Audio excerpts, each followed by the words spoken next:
Olá pessoal, eu sou o Frederico e essa é uma videoaula que vai mostrar um pouquinho da funcionalidade de um novo projeto que eu acabei desenvolvendo, né, por conta própria, assim, devido a algumas circunstâncias, né, no local onde eu trabalho.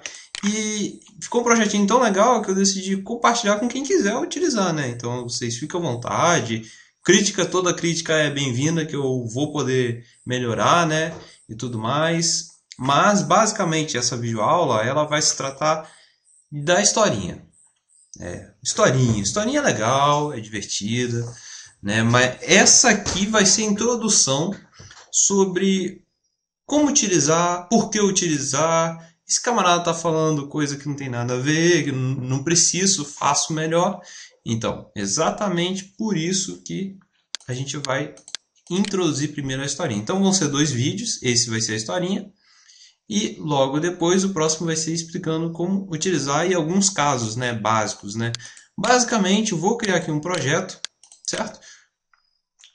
Mais uma coisa. Se vocês notaram, né, eu estou utilizando aqui o NetBeans, né, o 7.2. Já existe o 7.3, mas eu estou utilizando o 7.2 porque eu já sei onde é que estão todas as funcionalidades, né? Que às vezes eles mudam algumas coisas de IDE para IDE, né? Eu estou usando a JDK mais nova, a 7.17, né, update 17, eu acho. E a gente vai trabalhar sempre em cima da JPA. Inclusive, esse Reflection Ent, ele trabalha sempre em cima da JPA, certo? Depois eu vou falar um pouquinho sobre ele. Esse aqui é para deixar a mesma curiosidade aqui. Então vamos lá no nosso projeto Historinha. Projeto Historinha.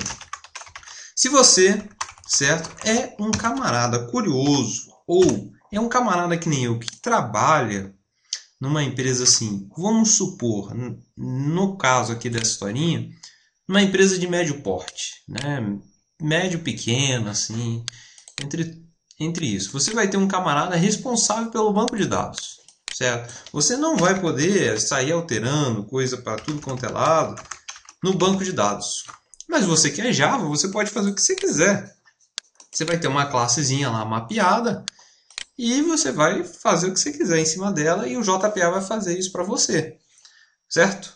Mas aí o DBA fala, não, meu amigo, tem que ser esse padrão, esse tipo de campo, aquilo outro e tal, tal, tal. E aí você vai ter que se adequar ao que esse camarada vai falar, né? Então, tem que se adequar, tá? É sério. É um camarada que especialista no banco de dados e nós especialistas em Java. Que maravilha.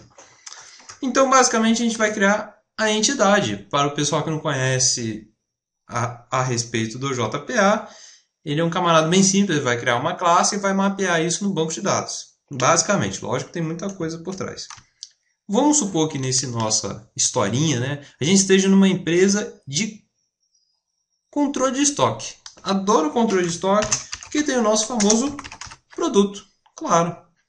Então aqui só na interface aqui do NetBeans, né, só para explicar um pouquinho aqui, ele me dá isso aqui, ó, Primary Key Type, onde eu posso colocar vários tipos, como por exemplo, se eu quiser que seja um integer lá do Java, então eu botei aqui e já vai gerar o ID, né? Eu não quero criar uma unidade de persistência, só quero a classe mesmo, entendeu? Só para efeito de ilustrar a nossa historinha. Então aqui ele já criou a classe, ó, gerou hashcode, o equals e o toString aqui dele, bonitinho, né? Então, o nosso produto, obviamente, né, ele vai precisar ter um nome. Claro, também vai precisar, vamos supor que ele precise de quê? De uma data da criação, né? Vou botar date mesmo, data da criação. O que mais que ele precisa? Talvez precisaria de um descritivo, uma observação. Uma string também, string observação, né? Isso aqui eu vou importar aqui, certo? O do date, né? Então aqui na interface do NetBeans ele já vai me criticar, né? Por que eu não botei o arroba temporal aqui, né? Que é padrão lá do JPA. Então pronto, botei. Então tá tudo certo, né? Como vocês sabem, lá no padrão do JPA, se eu não anotar nada com arroba column, né, ele já vai ser persistido, né? Todos os campos aqui vão ser persistidos, né? Vão ser criados, enfim, qualquer coisa do gênero. E agora chega uma parte interessante, porque o nosso amigo DBA, ele vai especificar para a gente, por exemplo, o nome, o padrão de nomenclatura que a gente vai seguir, e a gente vai ter que mapear isso tudo aqui na nossa entidade, certo? Então vamos supor que ele definiu lá, né, para a gente que todos os nomes têm que ser em minúsculos, e caso ocorra assim de ser um nome conjunto, né, ou seja, mais de um nome junto, ele tenha que ser separado por o underline, né? Então, por exemplo, nós temos aqui data de criação, ficaria data, underline, criação, tudo em minúsculo. É o padrão mais comum, né? E aqui a mesma coisa, seria observação. Observação, ok? E vamos supor, todo o campo de ID, né? Ele teria que ser o nome ID mais o nome da tabela. Vamos supor que o nome da tabela a gente precise também declarar de forma bem diferente. Que no caso aqui, vamos supor que ele definiu um padrão. Olha só, hein? Camarada lá do banco de dados pode explicar tanta coisa, pode dizer tanta coisa, são tantos padrões, e no Java a gente pode não querer adotar certos padrões e tá tudo certo. Todo mundo fala a mesma língua. Olha só que coisa maravilhosa. Mas para isso a gente tem que, óbvio, mapear o que está lá no banco de dados para a gente usar aqui no mundo orientado a objeto. Né? No caso, a gente vai aqui mapear, vamos supor que o camarada colocou, tem que ter assim, controle, underline, o nome da tabela, produto. Né? Controle de estoque, já sei, tem que estar o nome estoque na frente e depois a tabela de produto. Tudo que for referente a controle de estoque tem que ter estoque.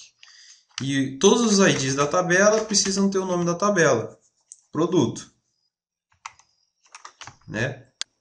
Então, olha só, a gente chegou aqui e colocou tudo no padrãozinho lá que o DBA informou para a gente, certo? Agora pergunta muito curiosa. É um caso bem remoto, tá? Bem específico, mas talvez ocorra com você. Vai ter algum momento que você vai querer saber, certo? Não sei, algum tipo de string, né, lá da vida. Você só quer saber o valor do campo e, vamos supor, imprimir para alguém, né? Tipo, o valor da tabela diretamente. Você quer saber o nome da tabela, assim, nome da tabela, nome dos campos, nome tudo. Só que como é que você vai identificar isso no Java? Qual que é esse o X da questão? Como é que você faria? O jeito mais fácil, vim aqui no método toString, fazer o quê? Vim aqui incluir os campos que a gente quer. Vim aqui incluir, vamos supor, o campo nome lá. A gente vem aqui, nome, vírgula, nome, recebe, vem aqui, nome. Pronto. Esse seria o jeito mais simples e faria isso com todos os campos, né? Correto? Então, nem precisaria do Reflection Entry. Beleza, também acho. Tanto é que eu fiz assim durante muito tempo, até chegar em determinado ponto, não ter dado conta, não poder. Porque se você ver aqui você segue um padrão, correto? Um padrão seu, tudo bonito, muito lindo. Aí chega um camarada, certo? Você terminou o seu controle de estoque, lindo, impecável. Aí você tem que usar, certo? Algumas tabelas do financeiro. Beleza? Algumas entidades do financeiro. E aí você não pode alterar, você não tem como alterar essas entidades. Vamos supor que esteja em outro pacote, né? Em outro projeto totalmente diferente. A única coisa que você vai receber é um ponto classe. É um ponto classinho lá da vida lá. Acabou. Só isso. Mais nada. Então, vejam só. Como é que você vai poder garantir que o financeiro esteja trabalhando nesse mesmo padrão? Como? Como você vai garantir que a entidade esteja idêntico né, os campos, os nomes dos campos aqui estejam iguais ao da tabela. Porque, por exemplo, aqui já não deu, né? Então, é aí que entra o nosso queridíssimo Reflection Entity, que eu vou abordar na nossa próxima videoaula, que agora já acabou o tempo, correto? Então, eu vejo vocês na próxima videoaula, que é a seguinte, e aí a gente termina falando desse projetinho mágico. Obrigado!